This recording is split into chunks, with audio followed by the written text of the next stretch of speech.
Revolutionary greetings to all and sundry, particularly to you all, brave hearts, great people of the once independent territory of the Southern Cameroons, also being referred to today as Ambazonia.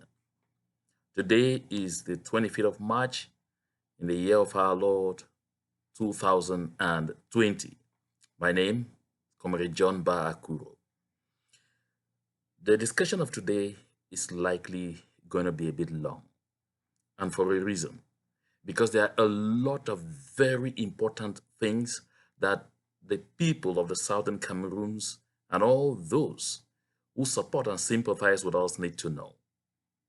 My dear people, it is very important that at some point in time, in our liberation quest, we pause and examine certain actions we had taken in the past and ask ourselves the critical questions and bring up the critical answers, bring up the kind of answers that are required in such circumstances to recalibrate things and to make sure we do not fail in our movement and determined march towards freedom.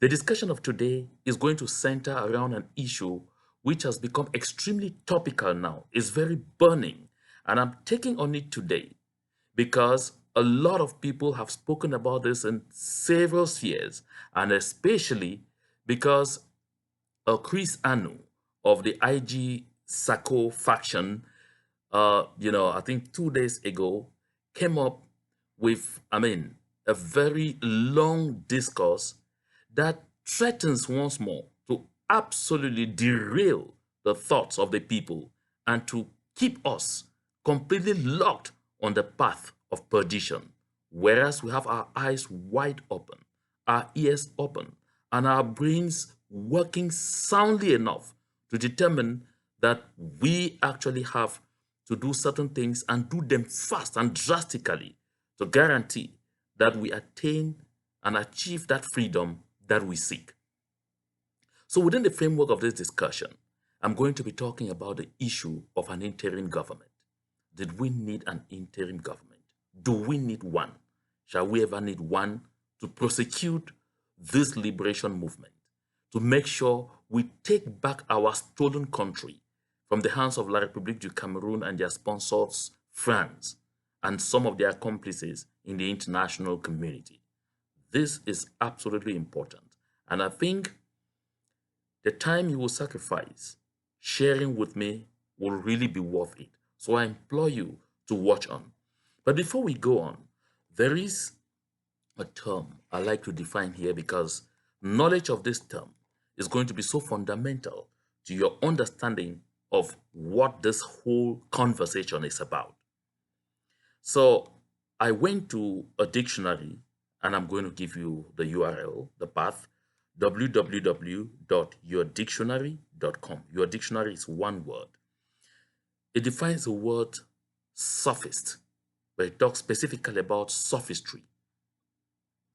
Sophistry is the deliberate use of fake argument with the intent to trick someone or a false or untrue argument. It goes on to say, an example of sophistry is when you use a fact in an argument to make your point, even though you know the point is false. The understanding of who a sophist is so fundamental in understanding the argument that Chris Anu brought up to support the fact that against all, tenable arguments, we absolutely needed a government, and we need a government in the form and shape in which we have those internet structures, or some people are referring to them as the Maryland Yahoo government today. My dear people, when Chris Anu came out yesterday or 2 days ago, he simply did not go into talking about the issue of government. It's true he brought us an argument from Wikipedia, and I like to go slightly chronologically the way he went, because he started by, first of all, damning, attacking, and trying to ridicule people, ridicule all other efforts that are being made to ensure that sanity returns to this liberation movement. The first thing he did was he started by attacking Honorable Joseph Weber. And his line of attack on Honorable Joseph Weber was that Joseph Weber came out strongly to say he did not favor the creation or the putting in place of an interim government at the time that one was put in place, and even at this point in time. And his attack on Joseph Weber were premised on the fact that he believes, because I say he says he believes, and has heard rumor that Joseph Weber was actually the vice president XXX that Sisiku Ayuktabi appointed in 2017, and wonders aloud why Honorable Joseph Weber at the time accepted to be vice president and was allegedly being paid $3,000 every month as his salary as vice president. And he took this and never opposed the idea of an interim government now at that time, but only decides to oppose it now when it is no longer tenable. And then he doesn't end there. He goes on to do something which is interesting. He goes on to attack a group, or I should say an initiative, known as the International Town Hall Meetings that have been going on for quite a while now, I think on a bi-monthly basis, bringing together Southern Cameroonians from across the world in a Zoom forum to provide them adequate education and give them knowledge about certain issues that they may not be aware of regarding the struggle. And he said this, that he believes that the town hall initiative was formulated and adopted by the South African cabal, and that town hall group or the town hall initiative or those promoting it pay their allegiance to a certain Naira 9 IG. Of course, we know of Naira 10, but when he talks of Naira 9, he goes ahead to actually distinguish clearly that he does not include Patasang among those to whom the said town hall should be paying allegiance to. And then he says that this town hall initiative is a mask that has been put in place to discard and disband the Sacco IG. And then he says that this same town hall pretends to be a collaborative platform, whereas it is an extension of the APNC. And then he says that it is important for him to point all of this out so that people should know that if you are attending any town hall meeting, know that you are actually walking into the hands of the South African cabal, walking into the hands of the Naira 9 IG lodged in Kondengi, and of course, because you should note that anything that you're going to be discussing there will only be participating in a conspiracy to disband and discard the Sacco-led IG. Now, let me say one thing. First, Chris Anu, by saying this, does just what he is so used to doing all the time.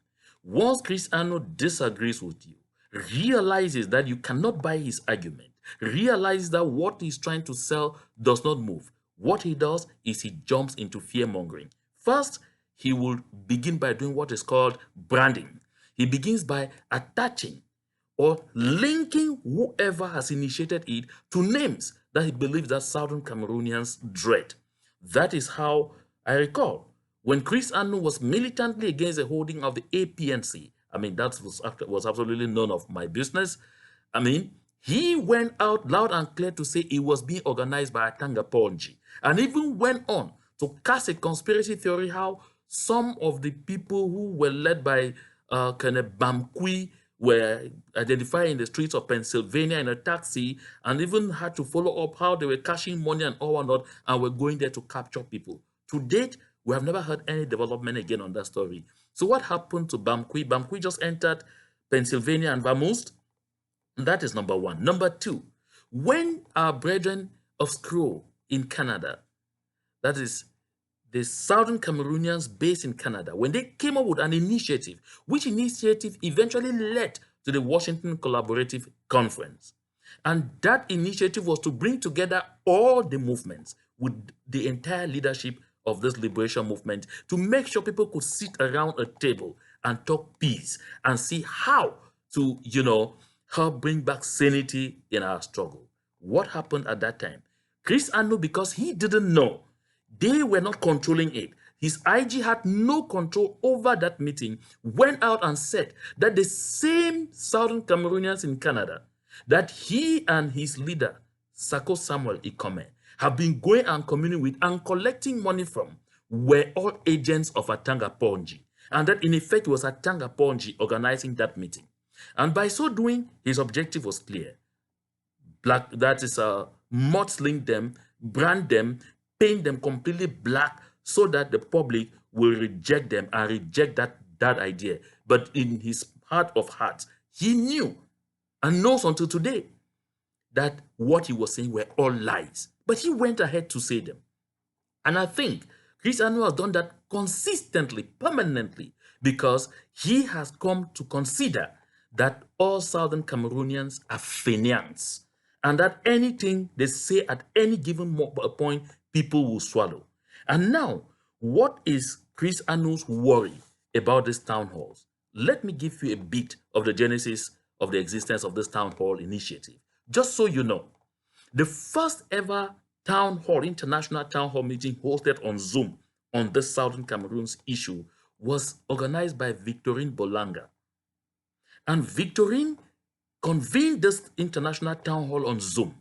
That was shortly after I made a video telling the people of the Southern Cameroons exactly the ins and outs of the Swiss-led mediation initiative that they did not know, and tracing exactly how we were hitting the rock the way we were hitting, and why La République du Cameroun was not as responsive as anyone would have expected them to be responsive, given the heavy international support for the initiative. And Victorine Bolanga felt that it made sense that that world of knowledge that I had, and which I only abridged in a video, needed to be explained to our people from diverse horizons, because a lot of people were blank. So she convened this international town hall meeting on Zoom, brought my humble self in, brought in Professor Carlson Anyangwe, and brought in Comrade Fontem Neba. And this town hall meeting was heavily attended. I think there were about 200 people who came into this meeting and had a fruitful exchange, got sound knowledge. And at the end of it, Comrade Fontem and a group of other people felt that it was an excellent idea. It was a beautiful opportunity to continue to educate the people, because the people needed to know the truth of exactly what is happening with our liberation movement. And so, with a group of people, he decided to eternalize this initiative, and they have continued receiving people on a bi-monthly basis. Everyone gets in because it's a link that is thrown out there and people are invited. No one is rejected or no one is excluded, because they like everybody to be informed. But then, Chris Anu and the Sako-led IG find a lot of fault with having to educate people for a number of reasons. Let me give you some of those reasons.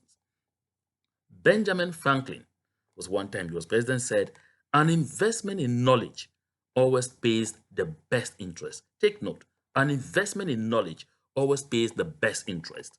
Lao Tzu, in the same way, says, to know that you do not know is best. To think that you know when you do not know is a disease. But recognizing this disease as a disease is to be free of it. That is the importance of knowledge. Let's end it with Frank Baum, who says, no thief, however skillful, can rob one of knowledge. And that is why knowledge is the best and safest treasure to acquire. These reasons for going after knowledge are the same reasons those sophists at all times will make sure they stop you from getting the kind of knowledge that will liberate you, the kind of knowledge that will set you free. Recall that in 2016, when the people of the Southern Cameroons ignited this phase of our liberation movement. I say this phase because a lot of people make a mistake to think that this movement started in 2016. No, no. The quest for the restoration, for the recovering of our country stolen by La République du Cameroun and its French sponsors started since the time of Professor Bernard Fonlon. And they operated through our own Fongodi Dinka. And Fongodi Dinka pushed this right up until after Mr. Paul Biya signed the decree in 1984, completing, according to him, the annexation process by changing the name of the country from where it was at the time, United Republic of Cameroon, to Republic of Cameroon, which is considered today, and rightly so, as a restoration law. Fongodi Dinka pushed it further by even taking the matter to the Bamenda High Court, where he obtained a ruling in 1992. My dear people, you will notice, therefore, that one of the reasons that the teachers and lawyers came up strongly in 2016 was because of one important thing. These are those important things you need to know.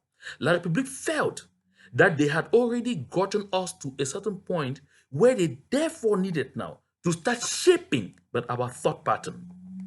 Yes, that is why they needed to go after our educational system, because he who controls the kind of education that you receive, who determines the kind of education that you receive, will control your mind. That is also why they were after the common law system. Because if they had grown to intimidate us to the point where we will no longer be able to exercise what we know how to exercise best, by rising to say, this is my right, and know where my right begins and ends, and know where the right of the next person also begins. If they succeeded in taking off these two things, then they will succeed in their quest to completely wipe out the existence of the Southern Cameroons, not only on the map, but also from the minds. They would have succeeded in reformatting our minds. So one of the reasons we rose up was to protect education, the kind of education we receive. And that is why today, one of the reasons Christiano gets extremely mad at the Town Hall Initiative is because the Town Hall Initiative is educating a lot of Southern Cameroonians. Scales are falling from the people's eyes. The people are beginning to recognize the truth. My dear people, take note. The people of the Southern Cameroons have been educated over a long period of time to the need to rise and take back what rightly belongs to them. They have been seriously educated to the fact that our country, Southern Cameroons, was once independent, and that we were simply annexed by La République du Cameroun, and that we went into some kind of exercise with them, trusting them that we could operate together as two countries equal in status under a federal system. But they came in and overwhelmed us and simply recolonized us. Our people have been educated to this truth sincerely and seriously over the years. AAC 1, AAC 2, the creation of the SCNC, the creation of SCAPO, SOCALIM, and other bodies that came afterwards, led to a period of serious teaching, serious education on our people. The SCNC in particular and other groups had taken time to educate our people through the media. And take note that the English language media in the Southern Cameroons have done a wonderful job through specialized programs, through newspaper columns, educating the people to the fact that we were actually living a colonial experience. And that our people today are more aware than ever before to the need to be resilient until we take back our country. No one needs to think that it is by telling our people lies, by manipulating them, by making them see, mirages, that we will make them continue to support this movement. Our people don't need all of that. They are sufficiently educated to the need to support this movement all the way to the end. That is why they are resilient. That is why they are in this. It is not the lies that have been cooked over and over to be taken to our people. Our people today, more than ever before, deserve to be told the truth of where we are, the difficulties we are facing, What obstacles, what tasks we still have before us to clear until we get to that freedom. What they don't need is for us to be presenting to them lies upon lies upon lies, as has been the case. My dear people, sometimes you get to a point where you need to break it completely so that you can fix it. That is exactly where we are today. So if Chris Anu is mad that the people are being educated, it is because he realizes that all the lies that they have been spewing to our people for almost 3 years today are being dismantled. The people have decided to stop being the Fenians he thought that they would be forever, to continue to serve their selfish purposes. The Town Hall Initiative is a good initiative that continues to educate the people. And let's move on. So, after pointing out this and denigrating the Town Hall Initiative, Chris Anu goes on to say he is embarrassed that Mr. Ayuk Tabe, Sisiku Ayuk Tabe, who created the interim government, and Professor Carlson Anyangwe, who sat through that session and actually oversaw the creation of that interim government, today are all standing against that interim government and seeking that it should be destroyed, simply because they created it but have lost control of it to him, Chris Anu, and his own group, and have done everything to take it back, have not been able to take it back. That is why they want it destroyed, dismantled, discarded, so that they can find their way of getting some measure of control. I want to say this. I am not a fan of Sisiku Ayuk Tabe. I had not been from the point go. To be very honest, ab initio, I saw in Sisiku Ayuk Tabe a gentleman, a humble man, who could also put his services to the restoration quest for independence and help us as we keep fighting to send the colonizer away from our territory. This is why at the third conclave, I am one of those persons, it was even me principally, who went from table to table introducing who Sisiku Ayuk Julius Tabe was to most of the delegates who came in from Europe and the Americas and other parts, who had never met him, who never knew him because he was not even present. At that time, I was convinced that this is a guy who could do it. And so when we elected Sisiku Ayuk Tabe in absentia, unfortunately for us, he fell into the hands of a mafia. That mafia dug into him and also made his own little inklings of love for power. And they completely disoriented Sisiku Ayuk Tabe to the point it took just a month and some few weeks for me to realize that this is no longer the man I thought I knew before. But this is no longer the man we all picked with the feeling that he was going to do this thing for us. That he had been disoriented, and if nothing were done quickly to change him, to take him off some of the circles in which he had found himself, we were definitely going to face a lot of difficulties. And on the 25th of December, 2017, you can go to my YouTube page, type John Ba Akuro, YouTube, search, go to John Ba Akuro's page, look for a video I recorded on the 25th of December, 2017. And you'll find out that that is a video over which I was the most insulted, in which I pointed out that if something were not done to rescue Sisiku Julius Ayuk Tabe from the hands of the mafia in which he had found himself, he would be worse than Mr. Paul Biya in terms of dictatorship. And inside that video, I raised a number of points to support that argument. I noted, for example, that in his entire cabinet, he was the only one, maybe with one other very close person, who knew who Vice President XXX was. And so, if something were to happen to him, what would become of his government he created when the cabinet members wouldn't know who the Vice President XXX was? And there would be a succession problem. My dear people, I was insulted like no one had ever been insulted. Chris Anu came out at the time, made a video, I still have a copy of that video, in which he said That Ba Akuro was as stupid as anything else he had ever known. Insinuated my mother was even from Cham. Said I was not even a Southern Cameroonian. And went ahead to point out that he, Chris Anu, and all the cabinet members knew who Vice President XXX was. And so he didn't even know where I came from with my fallacy. But I'm surprised that the same Chris Anu today, in his outing of just 2 days ago, is the same person saying, speculating now, who Vice President XXX would really have been. When people really excel in the art of lies telling as a way of keeping control over us, it is regrettable. Those videos are all on social media. You can find them out there and you can listen for yourself to understand exactly where we are today and to know that if we don't favor truth today more than ever before, we are going to continue being on a very wild ride. But trust me, we will be independent. We will be free. Southern Cameroons will be free.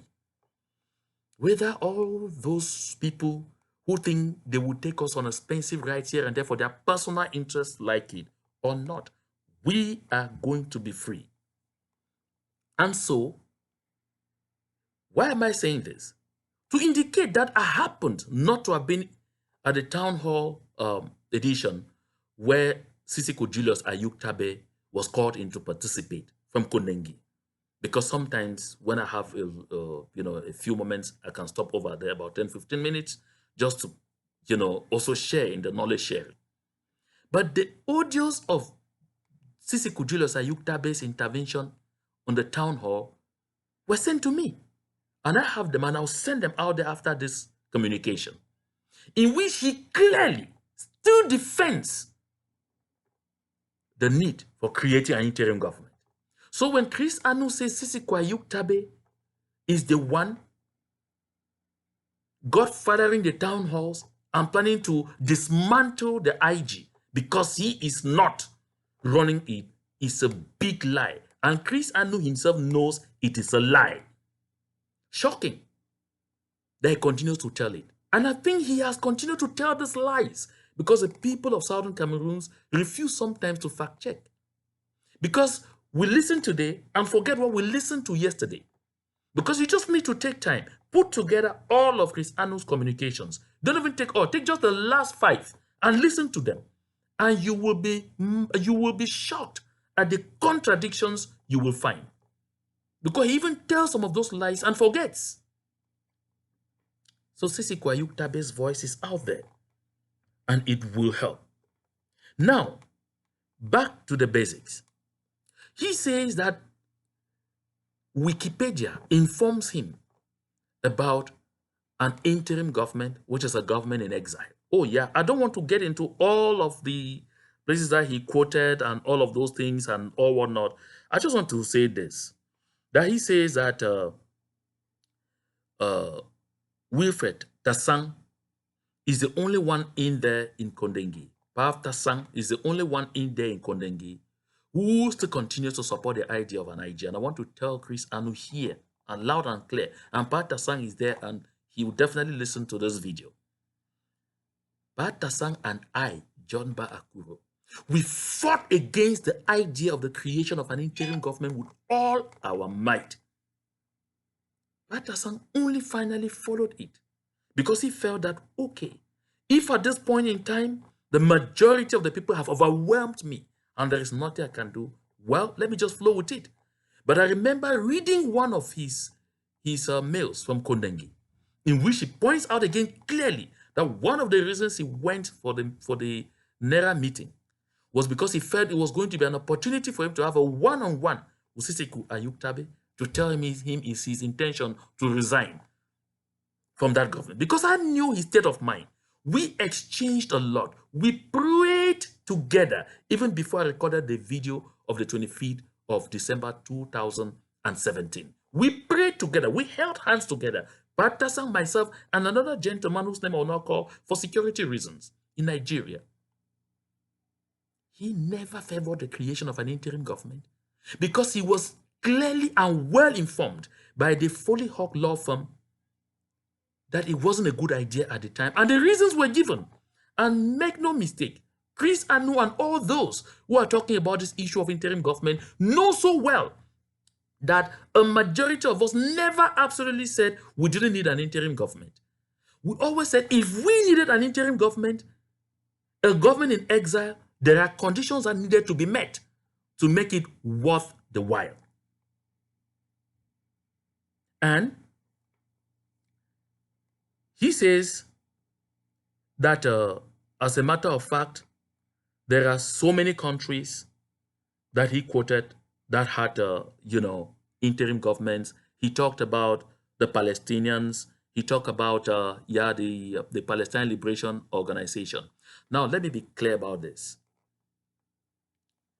When Wikipedia defines to you a government in exile, that government doesn't hang on trees. That government has a host country. That host country recognizes that government and accepts to host it, gives it offices, and gives it the kind of protection it deserves. That's exactly what happened to the PLO. The government of Algeria recognized and still recognizes Palestine as a state. That is why they officially received the officials of the PLO and allowed them to create their government in exile, and they hosted them. And because they hosted them and recognized them, they will be the interlocutor of this government in exile with other free countries. And it is because of that, that other free countries will receive officials of those governments because they are actually governments in exile that have been recognized by some country that is hosting them, that is giving them offices and protection. What is Cristiano talking about? He even forgets when he quotes countries. He even forgets that there is the Tibetan community, and that the Tibetan community also have a government in exile. And the Tibetan government in exile is actually located in Pradesh, India. The Tibetan government in exile is located in Pradesh, India, because the government of India has decided to recognize Tibet as a country. And the Dalai Lama, who is the leader, lives in that in Pradesh, where they run their government. They have offices, they have everything, and they have the protection. And that's why the Dalai Lama has been received in several capitals across the world, even including the United States of America. The Dalai Lama has been received in the White House at least twice. That's why Yasser Arafat, as the leader of the PLO, before he died, he was received in several capitals in the world. Now, when you create a government in exile with no host country, where are you hanging it? Just so you know, one of the reasons the Nigerian government was pushed back to the wall to cooperate and refool our people, the Naira 10, was because when they sent out the live images from Zaria, the government of Cameroon and the French government picked up these images and told Nigeria, these people have formed a government and that government is in your country. It means you have recognized that government in exile and you are hosting it. And Nigeria was never contacted by anyone. Nigeria had no arrangement, no pre-negotiations with anyone to host a government in exile of the Southern Cameroons. The rest of what happened is history. And now I want to ask Mr. Anu, what is the name of your government in the United States of America? Is that government recognized by the United States of America? Has the United States of America provided protection and everything to your so-called interim government? When you come to the United States of America and you register your government as an NGO, you can operate around with it. But you tell people it's an interim government that falls in line with the definition given in Wikipedia, when you know you are lying? Why then has that particular interim government not been consulted by anyone? Let me give you the panoply of lies. Because each time you and your government fail, your so-called government fail, it is the fault of others, not yours. Take this first example. I remember that your leader, Comrade Sacco, came out there in what he called an address to the nation and told the people, I watched, that he said these words: this interim government has been officially invited to address the fourth committee on decolonization of the United Nations. My goodness. All of us, including me, I can't pretend to tell a lie, we're excited. Because I don't care wherever the achievement comes. So long as it's an achievement for us, it's a plus. I must give it thumbs up. And we're all excited and waiting. But then some people said, if this is true, let's just go ahead and see it and use it to brag against La République du Cameroun. So a lot of people went to the website of the United Nations to check on the calendar, the agenda of the fourth committee on decolonization, to see the various entities that were invited, and to honestly see Ambazonia or Southern Cameroons shining there to bolster their excitement. Oh no, nothing came up. And so some as audacious as Capo Daniel decided to call to find out why the Southern Cameroons was not listed, when we were officially invited, and when they will pass. And they were told that no such entity existed. And so it ended up that Comrade Sacco was actually hoping to surface at that committee with Professor Ayim under the Sahrawi movement.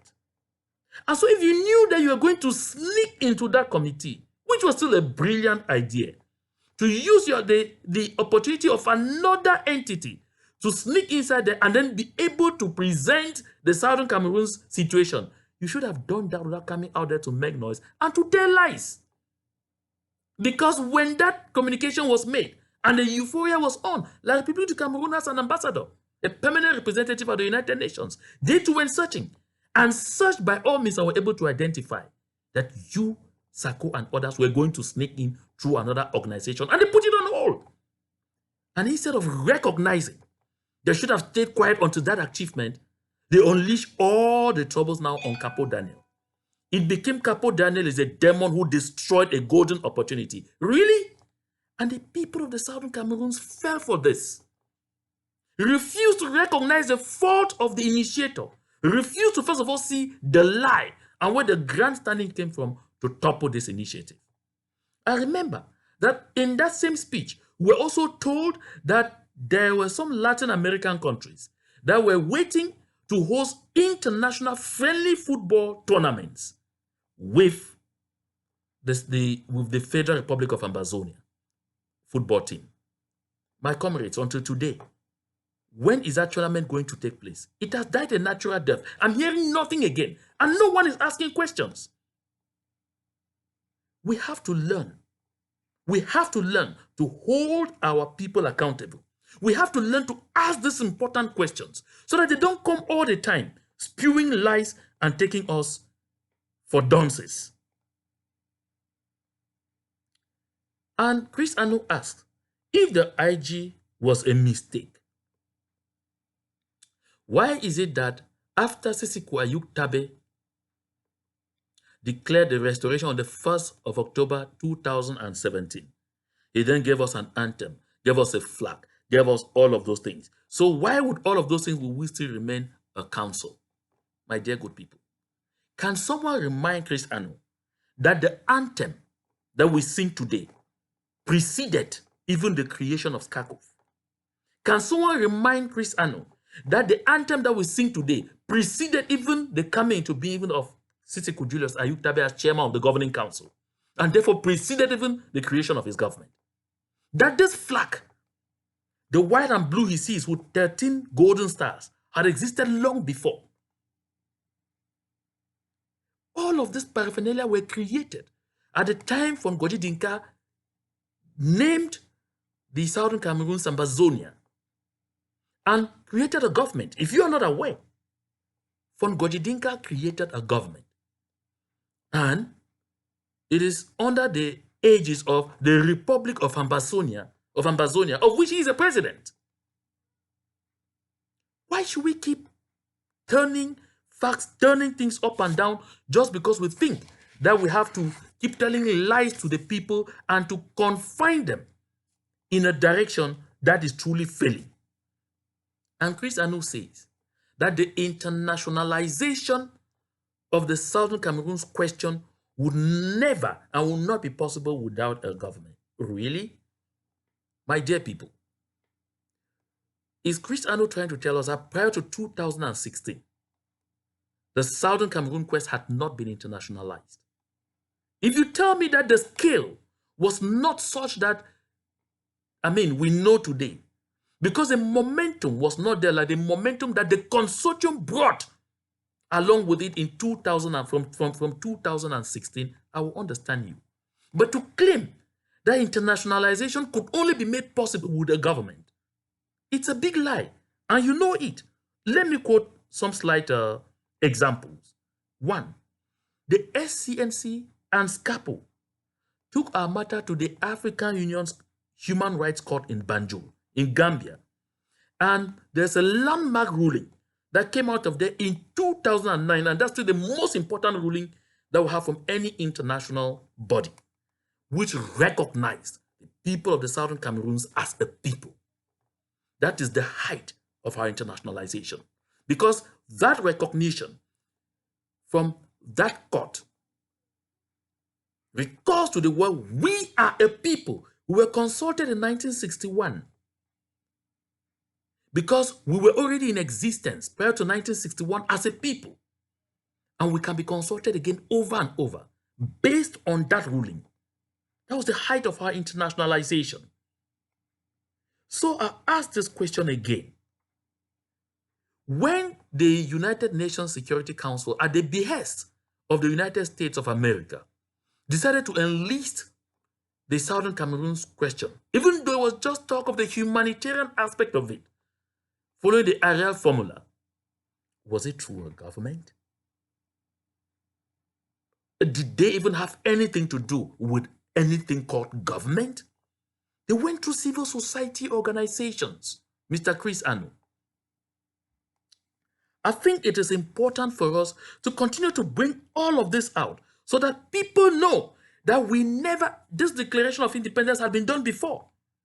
It was again solely done this time because we told ourselves we have huge momentum at this point in time. September 22, when millions of Southern Cameroonians came out to the streets, was a moment to mark and to stop and say, this time, don't tell us that some phone sat in his room alone and spoke on behalf of the people. The people have come out in huge numbers and they have spoken. And Sisi Kujilo Ayuk Tabe, at the time he declared, he took upon the matter to declare the restoration of the independence of the Southern Cameroons, did that in his capacity as chairman of the governing council.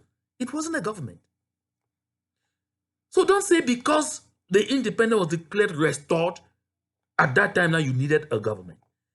Perhaps you needed the government to restore it. No. We have to stop this falsehood.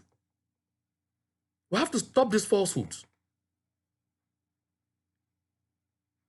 Now, I like to move to one other thing he said, because I'm already getting quite long and I really don't like to get long. Well, there are other nations that came before us. For example, there's East Timor. East Timor fought its independence with Indonesia for so many years. They never even had a government in exile, but they're a free country today. It's the same thing with South Sudan. South Sudan didn't create a government in exile. They're a country today. You can even say the same thing of Eritrea. They didn't create a government in exile. They're a country today. So this fear-mongering is something that should stop. Because when he even quotes Namibia, wherever Namibia hosted their government in exile, that country recognized Namibia. The government of Cameroon recognized Namibia as a country. I remember, then I was in secondary school, and we were singing songs in school to ask for the freedom, for the liberation of Namibia. I remember my friend N.C. Elias and others in Bangui High School sing, Oh, South Africa. Oh, Namibia, Namibia, Namibia. Free Namibia. We sang it. And so it was easy for Namibia to have a government in exile because there were, a plethora of countries ready to receive their government in exile. So absolutely lies like some end time sophists are spewing out there will not help us. And he says, if we give up on the idea of an IG, then forget about independence. Oh my goodness, God. Really? Really?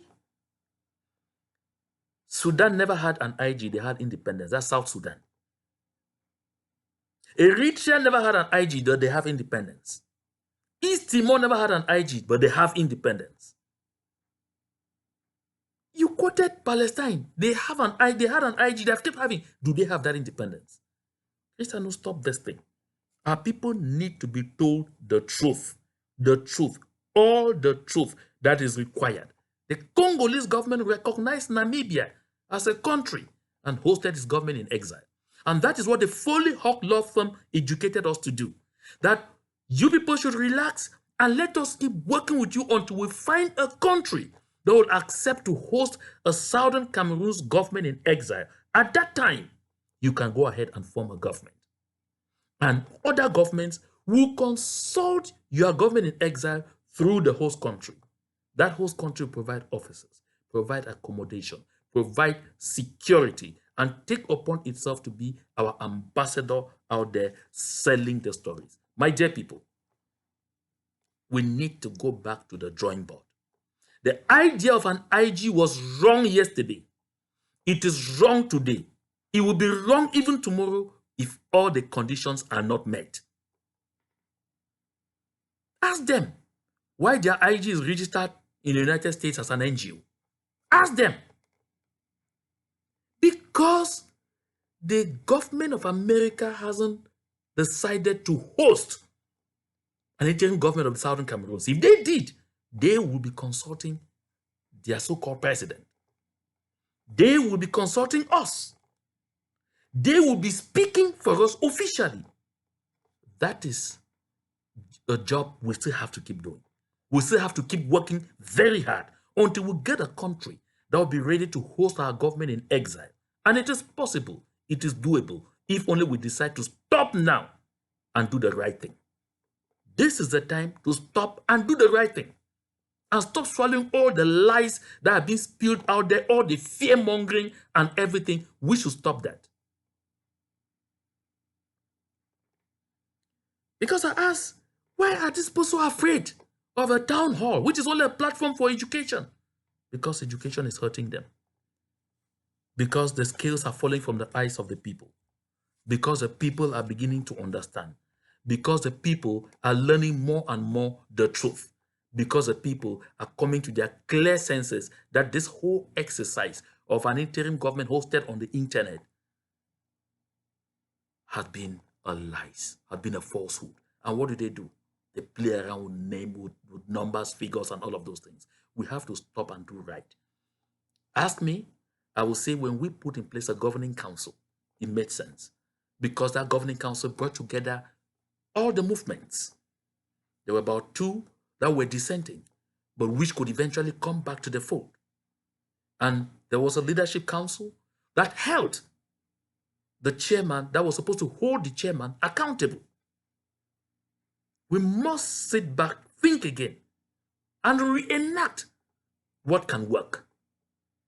There is no point continue on a path when you know this path continuously hits the rock. We have to stop there. And let me make this clarification.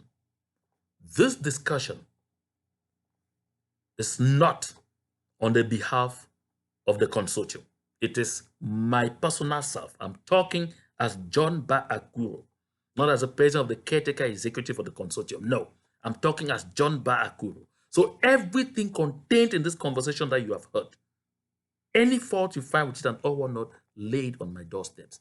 It is my personal discourse and does not engage the responsibility of the consortium. Let this be clear to each and every one of us. And I'll go out of this by talking slightly about the SCBC. Yes, you definitely have heard Comrade Choyaba talk about an initiative to bring the SCBC back on satellite. Of course, I'm part of that project. Yes, the consortium is working on that project.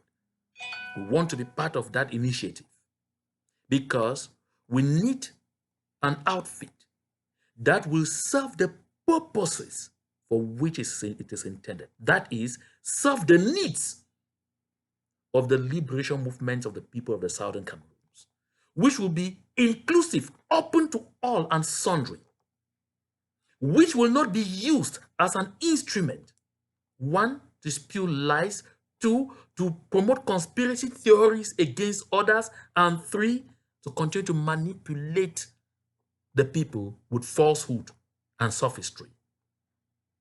We want to bring back the SCBC now and have it repackaged as an outfit that will address the education needs of the Southern Cameroons Liberation Movement. This is the purpose of that project, and we are fully in it. To God be the glory.